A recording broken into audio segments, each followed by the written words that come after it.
ஆயிரம் நன்மைகள் ஆதிதினம் என்னை சூழ்ந்திட கிருபையும் இரக்கமும் அன்பும் கொண்டீரே.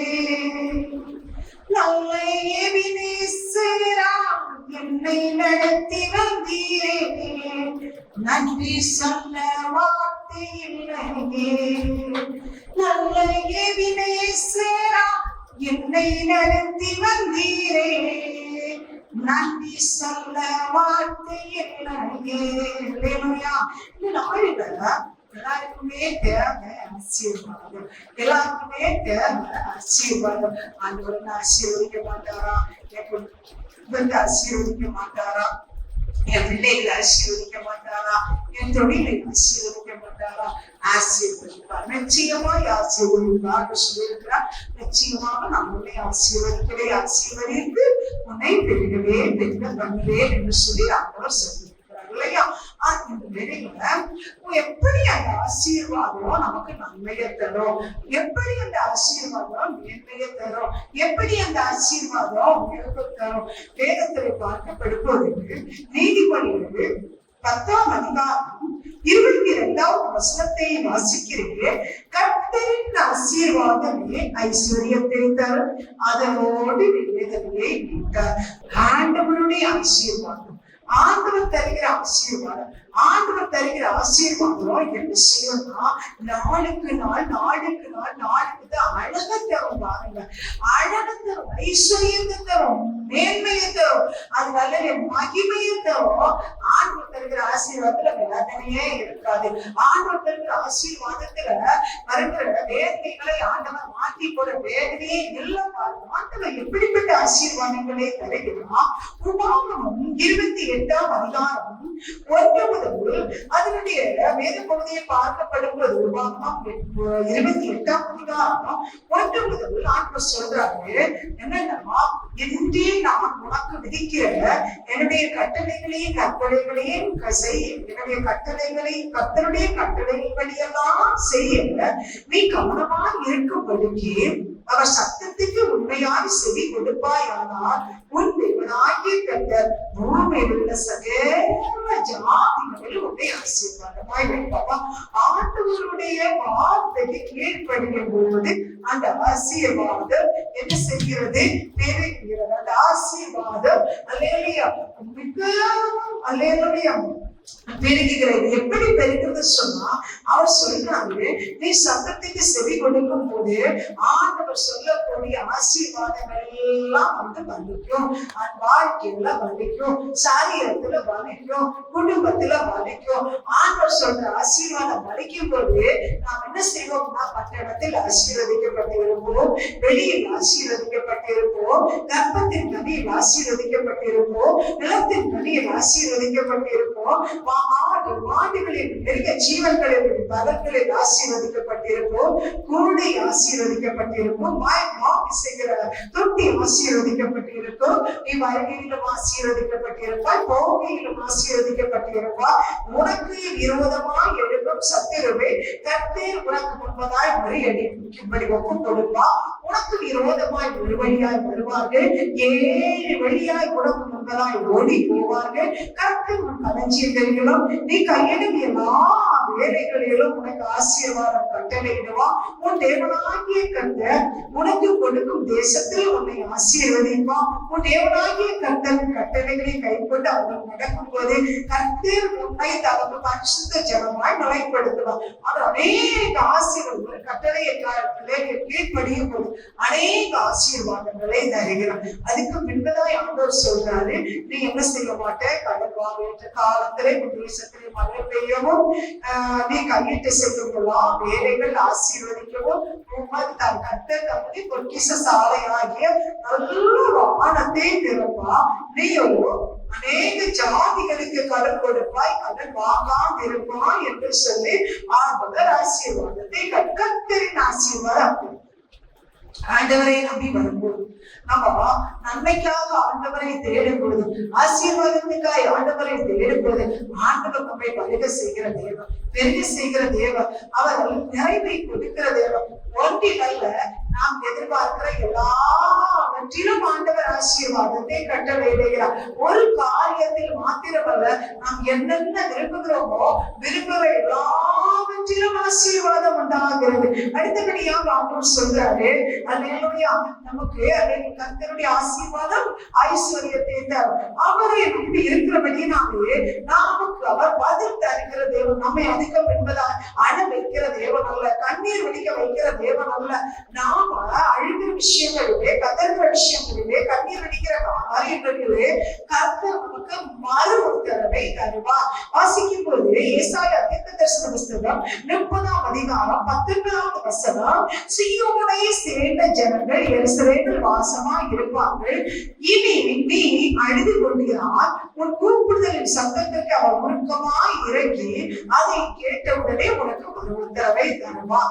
ஆண்டவர் சொல்றாரு, அடுத்தபடியாக கர்த்தரின் ஆசீர்வாதம் ஐஸ்வர்யத்தை தரும், அவனோட வேதனையை கொண்டா அவனுடைய ஆசீர்வாதம் எப்படி இருக்கும், அவரை நம்பி இருக்கிறவருடைய வாழ்க்கை எப்படி இருக்கும் என்பதை வாக்குமத்திலே பார்த்தோம். அவரை நம்பி இருக்கிறவர்களுக்கு அவர் மறு உத்தரவை கொடுக்கிற தேவன், அவரை நம்பி இருக்கிறவர்களுக்கு மறுபடி தருகிற தேவன். அணிந்து கொண்டு புலம்பிக் கொண்டு அநேக நபர்களை சந்தித்தவோ நடக்காம இருக்கிற காரியங்களுக்கு, வாய்க்காமல் இருக்கிற காரியங்களுக்கு கர்த்தர் மறு உத்தரவை தருகிறவர்.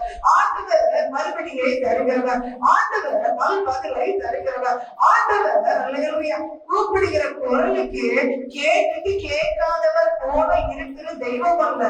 அவர் முழுக்கமாய் இறங்கி அதை கேட்ட உடனே உனக்கு மறு உத்தரவை தருவோம். மறுபடி தருகிறதை இப்ப காத்திருந்து காலங்களா மறுபடி இல்லாமல் இருக்கிற விஷயத்துக்கு நம்முடைய தெய்வம் மறுபடியே தருவார். மூன்றாவதாக பார்க்கப்படும்போது அவர் ரட்சிக்கிற தெய்வம்.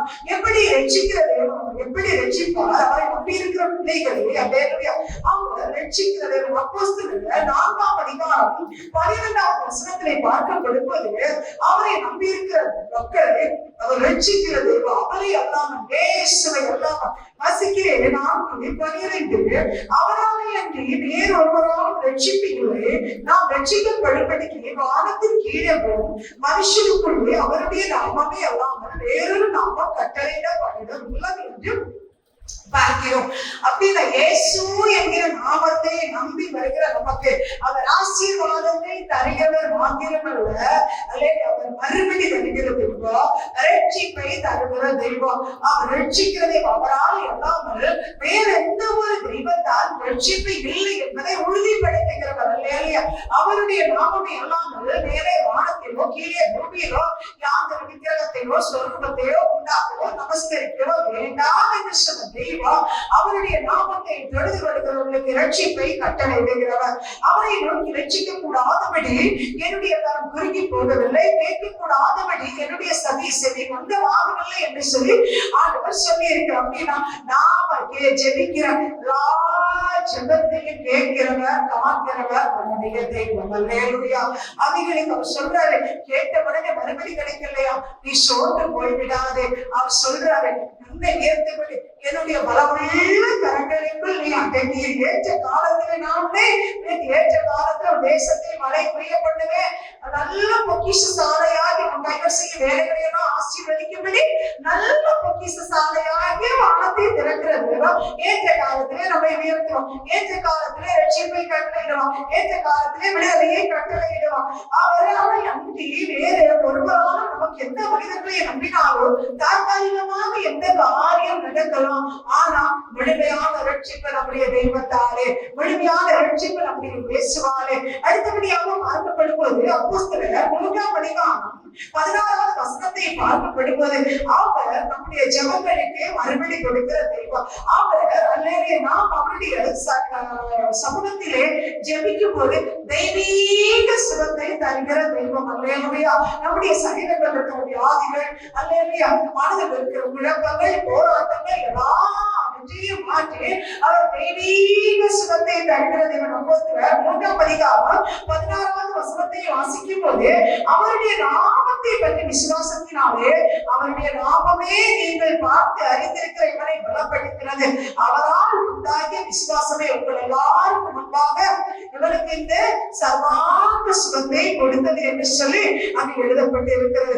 என்னன்னு சொன்னா நம்ம பார்க்கும் போது அங்கே தேவாலய அலங்கார வாசலிலே ஒரு சப்பாணி அமர்ந்து கொண்டு கொண்டு பிச்சை கேட்டுக்கொண்டே இருக்கிற போகிறவங்கள வருகிறவங்க பணக்காரங்கள பாவப்பட்டவங்கள யார் பார்த்தாலும் எனக்கு பிச்சை போடு பிச்சை போடு பிச்சை போடு அப்படி கேட்டுட்டே இருக்கிறோம். கேட்டுட்டே இருக்கும்போது பேதுரு அந்த வெளியே வருகிறார். பேதுரு வரும்போது அவர் சொல்றாரு, அல்லது அவருடைய கருத்தை பிடிச்சு கொண்டு அவருடைய இயேசுவின் நாமத்தினாலே எழுப்பி நடு என்று சொல்லி அவன் சொல்றாரு. அவருடைய வலது கையை பிடிச்சு என்ன சொல்றா, வெள்ளியோ பொண்ணோ என் கையில இல்ல, நசரேயனாகிய இயேசு கிறிஸ்துவின் நாமத்தினாலே எழுப்பி நடு என்று சொல்லி அந்த சப்பானுடைய வலது கரத்தை பிடித்ததோ அந்த சப்பான் எத்தனையோ ஆண்டு காலமா அந்த ஆலய வாசலில் உட்கார்ந்து பிச்சை கேட்டுக் கொண்டிருந்தவர் ஒரு நிமிடத்துல எழுப்பி கூதித்து நடந்து கூதித்து தேவனை மகிமைப்படுத்தலாம். இதுதான் சொல்லப்படுகிறது.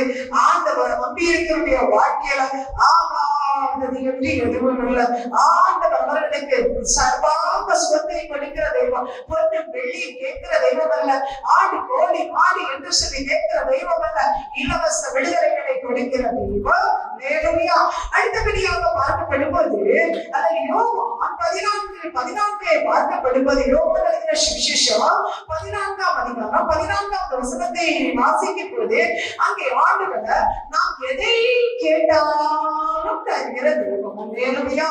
என் நாமத்தினாலே நீங்கள் எதை கேட்டாலும் நான் அதை செய்வேன். நீங்கள் என்னிடத்தில் அன்பாய் இருந்தால் என் கற்பனைகளை கை கொள்ளுங்கள். நீங்கள் என் நாமத்தினாலே எதை கேட்கிறீர்களோ குமாரனில் பிதா மகிமைப்படும்படியாக அதை செய்வேன். என்னன்னா பிதா மகிமைப்படும்னா குமாரனுடைய விஷயம். குமாரனில் பிதா மகிமைப்படும்படியாக நம்ம கேட்கிற எல்லா ஜெபங்களுக்கு கர்த்தர் மறுஉத்தரவை தருகிறார். எல்லா விண்ணப்பங்களுக்கு ஆண்டவர் மறுஉத்தரவை தருகிறார். அவருடைய ஐஸ்வர்யம் கர்த்தருடைய ஆசீர்வாதம் ஐஸ்வர்யத்தை தரும். அழகு தரும். எதுலையெல்லாம் அழகை தருகிறார்? ஒன்று ஆசீர்வாதங்களில் அழகை தருகிறார். இரண்டாவது அவர் சுகத்தில் அழகை தருகிறார், பதில் தருகிற தேவன். மூன்றாவது ரட்சிப்பை தருகிற தேவன். நான்காவது தெய்வீக சுகத்தை தருகிற தேவன். ஐந்தாவதாக ஜெபத்துக்கு பதில் தருகிற தேவன். ஆறாவதாக பார்த்து படிப்பது ஆண்டவர் நித்திய ஜீவனை தருகிற தேவன். அல்லேலூயா. அவர் நம்மை ரட்சித்து இந்த உலகத்தோடு அழிந்து போக விடுகிற தெய்வம் அல்ல. ரட்சித்து அவர் என்ன செய்கிறார் சொன்னா,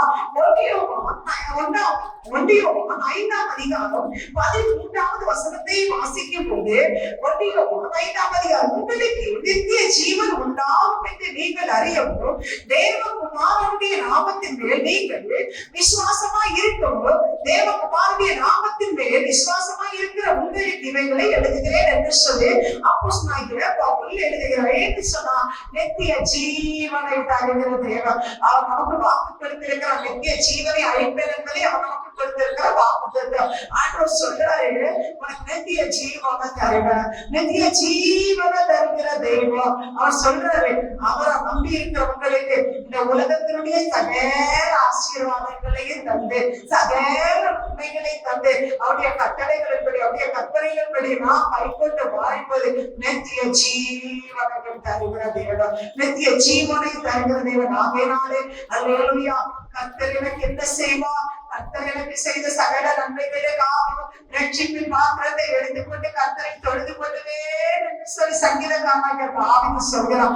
ஆண்டவரை நம்பி, கர்த்தரை நம்பி, ரட்சகரை நம்பி அவருக்காய் நாம் வாழும்போது, அவருக்காய் நிற்கும் போது இந்த பூமியில் சகல ஆசீர்வாதங்களை கர்த்தர் தருகிறது மட்டுமல்ல, நித்திய ஜீவனை தருவார். இந்த பூமி சர்வ லோகத்தை நாம் ஆதாயமாக்கினால், தன்னுடைய ஆத்மாவை நஷ்டமாக்கினால் என்ன லாபம் என்று சொல்லி கேட்கப்பட்டிருக்கிறது. அப்ப சர்வ லோகத்தை ஆதாயமாக்கியோ தன்னுடைய ஆத்மா நஷ்டப்பட்டு நித்திய ஜீவனுக்கு தகுதி இல்லாமல் போனால் இந்த உலகத்தில் சகலத்தையும் அனுபவித்து ஒரு பிரயோஜனம். ஆகையினாலே இந்த உலகத்தை பார்க்கிற விலையேற பெற்றது நம்முடைய ஆத்மா. நம்முடைய ஆத்மாவை அல்லேலூயா வீணாக்காதபடி, நம்முடைய ஆத்மாவை அழித்துக் கொள்ளாதபடி, அந்த ஆத்மா நித்திய ஜீவனை அடையபடி ஆண்டவரை கிட்டி நெருங்குவோம். ஆண்டவர் இந்த பூமிக்குரிய சகல ஆசீர்வாதங்களினால், சகல நன்மைகளினால், சகல மேன்மைகளினால், சகல மகிமையினால் நம்மை நம் குடும்பத்தை நிரப்புவாராக. அல்லேலூயா. இந்த வேளையில கர்த்தர் சொன்னதை செய்து முடிக்கிறவர், கைவிடுகிற தேவன் அல்ல. அவர் சொன்னதை அல்லேலூயா நம்முடைய வாழ்க்கையில வெட்டி சேர்க்கிற வரையில் அல்லே ஆகாதவைகளை ஆக செய்கிற தேவன், முடியாதவர்களை முடிய செய்கிற தேவன், அவரை நம்பி இருக்கிறவர்களை கைவிடாத தேவன், அவரை நம்பி இருக்கிறவர்களை உயர்த்துகிற தேவன், கண்களை மேலே நிறுத்துகிற தேவன். அல்லேலூயா. இந்த வேளைகளை ஆண்டவரை நம்பி ஆண்டவரை நோக்கி கூப்பிட்டு ஆண்டவருடைய கட்டளைகளின்படி கற்பனைகளின்படி செய்து அவருடைய நாமத்தை மகிமைப்படுத்துவோம். அல்லேலூயா. கர்த்தர் பெரிய காரியங்களை செய்வாராக. கண்களை நீதி கால்கள் நிறுத்தினே, முன்னரங்களிலும் கால் செய்தீ, கண்களை நீதி கால்கள் நிறுத்தினே, முன்னரங்களிலும் கால் செய்தீ, உழையாம சேர்த்து உழைந்து என்னையும் தூக்கினீர், கழுவினீர், காத்து வருகிறீர், தூக்கினீர், கழுவினீர், காத்து வருகிறீர், கண்களை நீதி கால்கள் நிறுத்தினீர், உன்னதங்களில் உட்கார செய்தீர், கண்களை நீதி கால்கள் நிறுத்தினீர். ஆண்டவரை நம்பி நிற்கிற உங்களையும் ஆண்டவன் அப்படியாத உயரங்களில் நிறுத்துவார். ஒரு வார்த்தை செபிக்கலாம். அப்பா பிதாவே, அன்பும் இறக்கம் நிறைந்த நல்ல பிதாவே, மிக பரிசுத்தமான ஆண்டவரே, இந்த நேரத்திலே நீர் எங்களுக்கு தந்த நல்ல வார்த்தைக்காய் ஸ்தோத்திரம். ஆண்டவரே, கர்த்தரின் ஆசீர்வாதமே ஐஸ்வர்யத்தை தரும், அதனோடு வேதனையை கூட்டார் என்று சொன்ன வார்த்தையின்படி ஆண்டவர் நம்பியிருக்கிற வாழ்க்கையில ஆகாதது என்று எதுவும் இல்லை. ஆண்டவர் அவர்களுக்கு சர்வாங்க சுகத்தை கொடுக்கிற தெய்வம், பொண்ணு வெள்ளி கேட்கிற தெய்வம் அல்ல, ஆடு கோழி மாடி என்று சொல்லி கேட்கிற தெய்வம் அல்ல, இலவச விடுதலைகளை கொடுக்கிற தெய்வம்.